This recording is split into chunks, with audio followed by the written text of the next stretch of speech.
Hello again, everybody. Uh, I know a lot of people in this group have problems with trimming nails. So I took my little baby Daria, who hates trimming nails. As you can see, she's not comfortable. I have the trimmers here. These I use for puppies and young dogs when the nails aren't as hard. But the Miller's Forge is my ultimate favorite to use on adult nails when they are harder.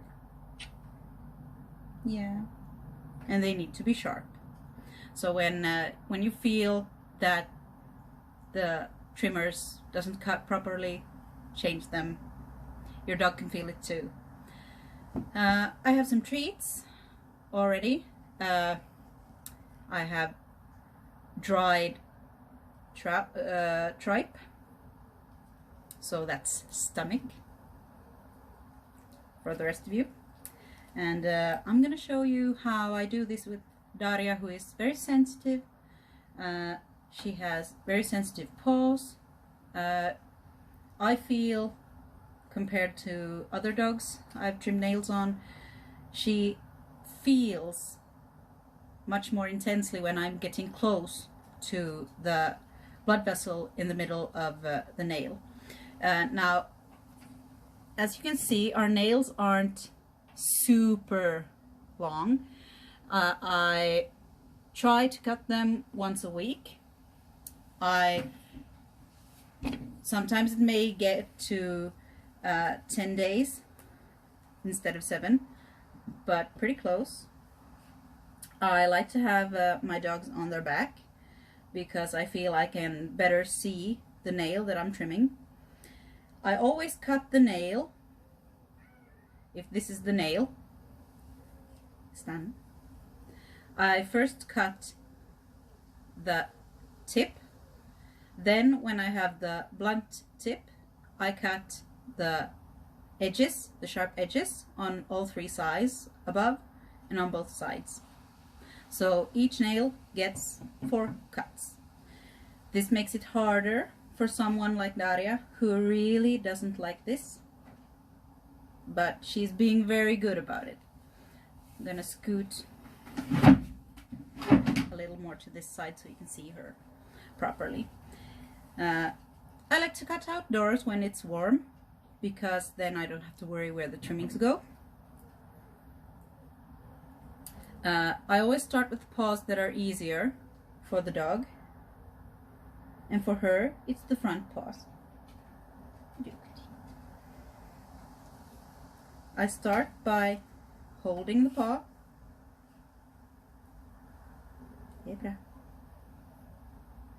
touching the paw with the clippers, and then cutting. As you can see, no reaction until she actually heard the cutting. Sometimes I have loud music on so they can't hear as well that it's being cut. That's a good tip. I started with all my dogs when they were puppies, practicing for them to lay on their back and not squirm too much, but kicking is hard for them to give up because it's their way of telling me I don't like this, and that's okay. It's very important to try not to let go of the paw between cuts, because they usually squirm more then. They feel that they are close to getting out of my grip, so to speak. And this is her being really good. Sometimes it's even harder for her. The innermost paws, their index finger, are often quite hard to cut short enough. It's like they don't hit the ground as much, and therefore they don't get the same wear and tear as the other nails. We walk very often, but because I am an animal caretaker, as first education of mine, I try to walk on softer surfaces because it's better for their joints. So I prefer gravel, or even we have these nature hikes with sawdust paths to walk on. She's telling me she wants a break. She's been a good girl. She can get some treats. In the beginning, I gave a treat for each nail, but I found that my girls, at least, are more calm, more relaxed when they don't get a treat so often, but more the calm and collect of the nail cutting experience remains. Not as many interruptions.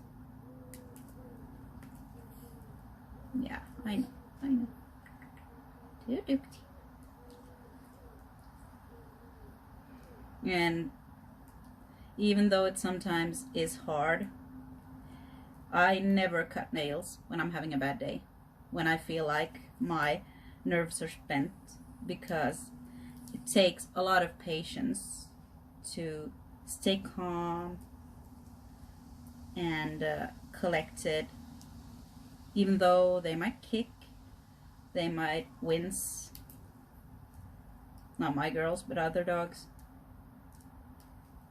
And as you can see, she's being really good about this, even though she really, really hates this. When she sees me pull out the clippers, she usually disappears. Goes as far away from me as possible. For many dogs, I've found it's easier for them when the cutting process isn't in their face. They have the option of removing their face from the cutting.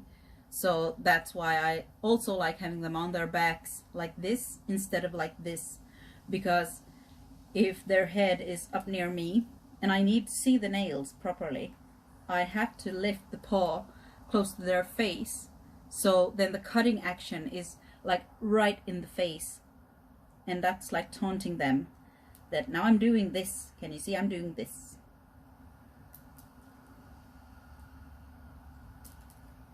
Really good. So now we have the front paws done, and those were the easy ones. Yeah, those were the easy ones. You're being such a good girl. Daria is now a 7-year-old female. She has been spayed last year,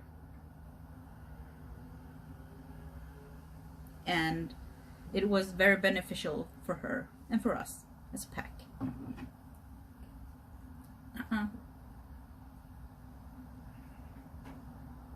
Bloom.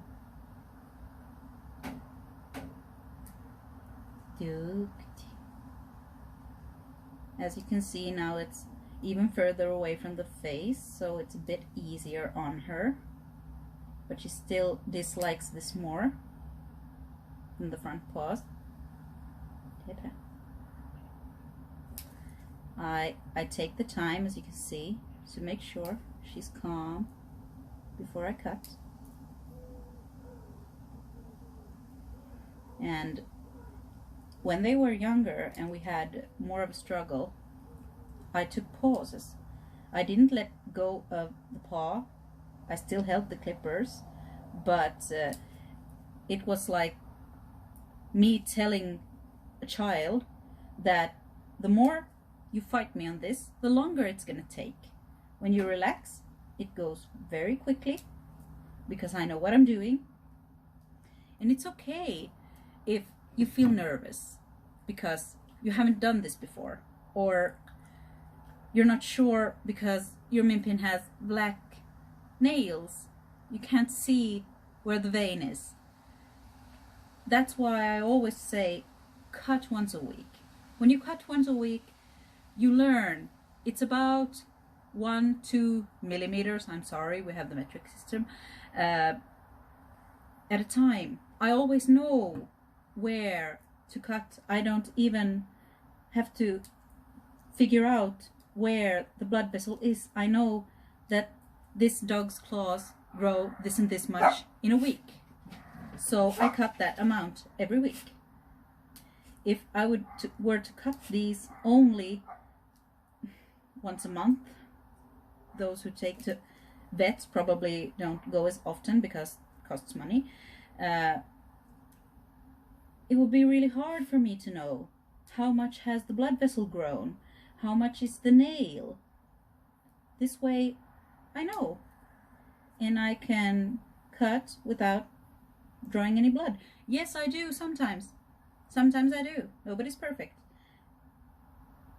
But the key thing is, if you hit the vessel, yeah, it hurts, but it doesn't hurt as much as people think. It's like how would I, if you break a nail, if you're a person and you break a nail, you know it hurts in the moment and it throbs a bit afterwards. But I've seen owners react like, oh my god, I chopped off the whole toe, it has to hurt like hell, I'm so sorry, I'm so sorry. The dog will only remember that, oh my god, it hurt, and the person freaked out, and it happened when my nails were getting cut, and that's where the trauma comes from. When I've been cutting someone else's dog's nails, and I make the mistake to cut too much, and there comes blood, and I can see the panic in the eyes of the owner, I always say, calm down, get some ice, get some potato starch. That's really good, by the way, if there's lots of blood, to dip it in potato flour. And